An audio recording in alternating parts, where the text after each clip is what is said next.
யாரும் இல்லாத நேரத்துல எடுத்து சாப்பிட்டுருக்கானுங்க. அதுல ஒரு பைய 4 பிஸ்கெட் கேட்டிருக்கான். அவன் தரல. அதான் பிரச்சனை. சொல்லி கொடுத்துட்டான் அவன் போய். சரியா? வந்து கொயரி நடக்குதுங்க. தூரமா நின்னுட்டு இருந்த பிடி டீச்சர் பிசில் அடிச்சுக்கிட்டு அவனை அடிக்கிறதுக்காக ஓடி வர அந்த வார்டன் போல இருக்கு. அவர் ஓடி வந்தார் பாருங்க. அந்த பையன் போலீஸ்காரனை கூட பார்த்து பயப்படலுமா?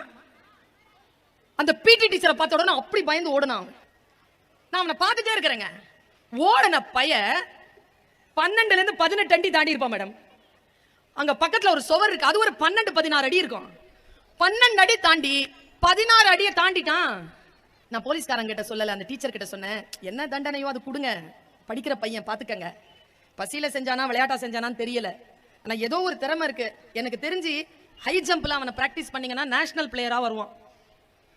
திருடன் தான், திருட்டு வேலை தான் செஞ்சான். நேஷனல் ஹை ஜம்பராக இப்பொழுது ட்ரைனிங் எடுத்துக் கொண்டிருக்கிறான்.